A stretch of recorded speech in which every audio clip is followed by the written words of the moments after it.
Shalom and welcome to 2 Minutes of Torah. This year is entitled Daf Yomi Moaid Katan Vav Amit Aleph.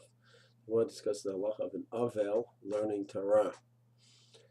The Gemara writes that an Avail is also hanakdom. The pasuk says he has to remain silent, and therefore he's not allowed to learn Torah.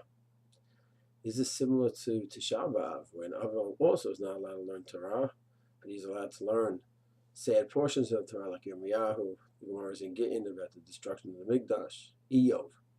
This is very interesting. The Rambam writes that an Avail is not allowed to learn Torah because Henekdom, he has to remain silent. He does not mention any of the permissible areas that one can learn. As opposed to Tisha B'av, the Rambam does write that he can not learn Torah, but he's allowed to learn those portions that are sad. Because there the issue is the Torah brings one simcha, and therefore you're allowed to learn those areas which are not considered to be areas of simcha. That's open in the Gemara and Taanit. Over here, our Gemara Moaid Katan doesn't mention a word about permissible areas. It just mentions that one cannot learn Torah. So therefore the Rambam holds that this is a straight issur to learn Torah. He must remain silent, and he cannot learn those areas even if they're not considered areas of simcha, as opposed to Tisha B'av. Other Shitot bring this down as well, this distinction between the two.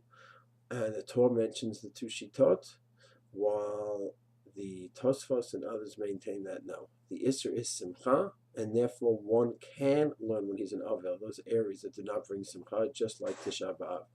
The Shulchan Aruch brings this heter down as well.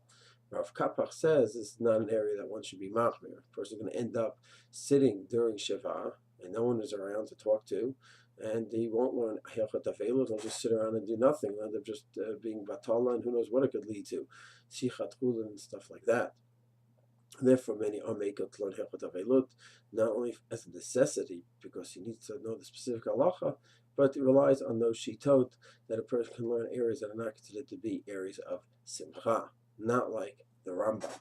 One last point is when a person is learning, is there room to learn and enjoy the learning? So the Birkei Yosef brings down one who actually was doing that, a gadol who was learning and started getting into it and was learning the Ian in depth. And he even wrote down his chidushim, because if he didn't, there'd be davar ava, it'd be a horrible loss for him.